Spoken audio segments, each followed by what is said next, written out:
Hey, welcome back to No Hype Beer Reviews. Unless it's your first time, then welcome. Please consider subscribing. If you do, hit the notification bell, get all the updates. We're set for today's video. It's Saturday, and on Saturdays I do Cellar Saturday, where I take something off the shelf and I actually drink it. So really excited for this one. I was definitely wanting, I actually came down here thinking I would pick a Bourbon County actual stout, but I was looking at what I had. I'm like, you know what? I want to check in on one of the wheat wines because they're not doing wheat wine this year, and I'm not going to complain about it in this review, other than that one time. This is the 2018 one. So this is the one that was not in larceny barrels. That was 2019. So this is 2018. They're just saying wheat wine ale aged in bourbon barrels. And then develops in the bottle for up to 5 years. So it's 3 years at this point. Yeah, because it was put in the bottle in August and it's currently October. So, you know, whatever. If you want to care about the months, but roughly 3 years. 15.4% ABV.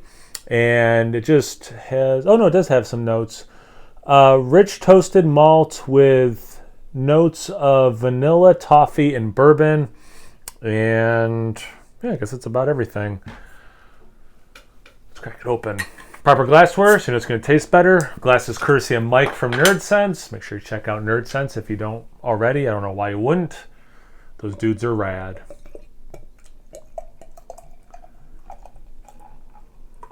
I will say this, so, and I really don't plan on complaining about the lack of wheat wine this year. It's not the point of this. So, finger ahead. Just want to get that before I start talking for a sec. I really wanted the barley wine. When I heard about this wheat wine coming out, I'm like, in case you didn't watch the review, you don't remember. And I was like, yeah, you know, at least in my head, I don't remember if I vocalized it on camera or not, but in my head, I was like, man, like, I just wish it was just barley wine. Like, why are you doing this new wheat wine thing? And I really liked it. So, like, that was really cool. So definitely a beer I liked fresh. So I'm super curious about aged. So I'm glad I did the finger test before I started talking because it's down to almost nothing. There's some sticking to the side of the glass, but on top it's just a thin film. That's like it's khaki plus. I don't think I've ever said that. It's khaki plus head. The beer itself has a nice red hue. There's brown in it for sure. I'm sure what I'm seeing, the way the lighting is different than what you're seeing, but I assume, you know, if anything, it's a little lighter than what I'm seeing. So you probably do see a little bit of brown, some red, maybe some orange in there. Definitely looks like, not that I've had a ton of wheat wines, but definitely looks like it could be, you know, a wheat wine. Let's get to the aroma. Oh, man, there's already like legs and stuff on the side glass. Yeah. Lacing doesn't stick around for too long. It's not too bad, but that, man, those legs. Anyway, let's get to the aroma. Yeah, you get a lot of bourbon. That's nice. I tell you what, because I think you get that in stouts too. Obviously, they're aged in bourbon barrels. You know, well, you know, depending on which one it is. But I think this, like the sweetness of a barley wine or a wheat wine, kind of lends itself to that boozy sweetness that you would get out of something like a bourbon. It's like it's really easy to get, but also it makes me wonder, like, wait, how much of this is actually bourbon and how much of this is just the base beer? But it has that sweetness. You know, it's kicking out, you know, the caramel and things like that you can get base beer or the barrel, you know? So it's like, wait, which one is actually kicking it out? Or is it both? I get a nice raisin note. But yeah, tons of caramel. I do get some vanilla, so that's nice.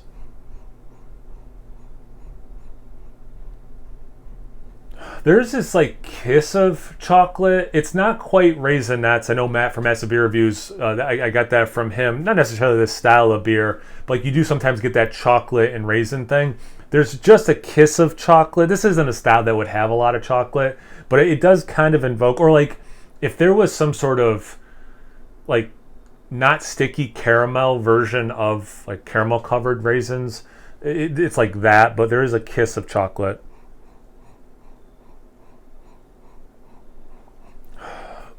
There's like a tiny amount of, I'll say earth, but like it's not I'm having a hard time putting it into words. It's not savory. It's like beer, but also it's not just, I'm not wording this.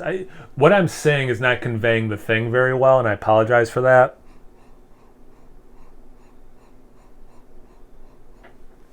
it's almost like a tea, like an Earl Grey tea. That's probably the best way I can put it into words. Yeah. But yeah, so much sweetness. Maybe even a kiss of coconut. Yeah, I mean, like I was saying, where does the beer stop and the barrel begin? It really is together in so much harmony.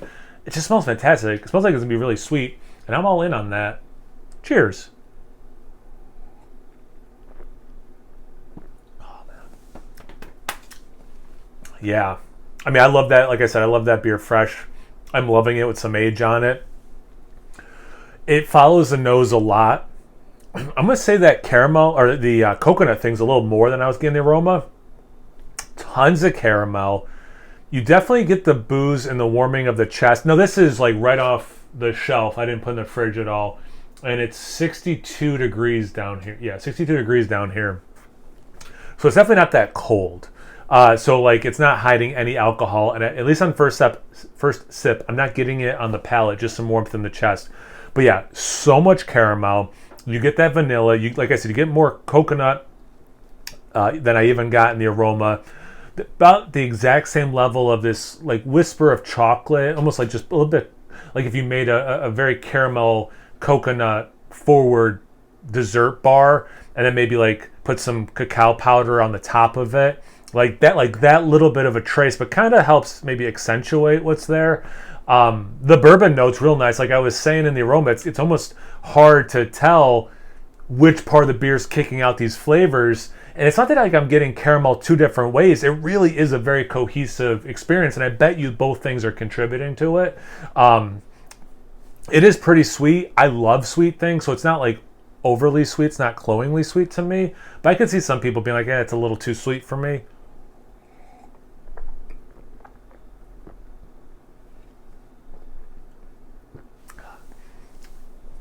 You can see why they ended up doing that apple variant of it, because it has, not that it tastes cinnamony or allspicy, but you can see how those flavors would pair so nicely with this.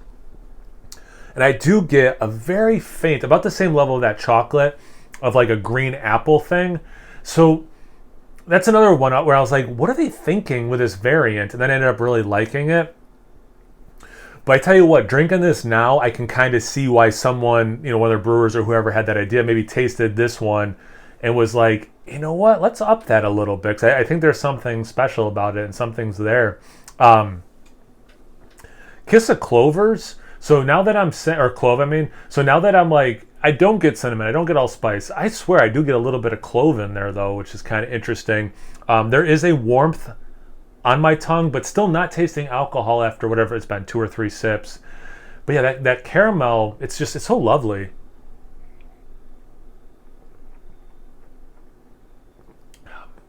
Dried banana for sure. No, they said toffee, right? They didn't say caramel. Yeah, they said toffee.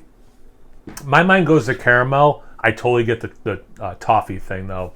The aftertaste is this awesome. It's the bourbon without the burn.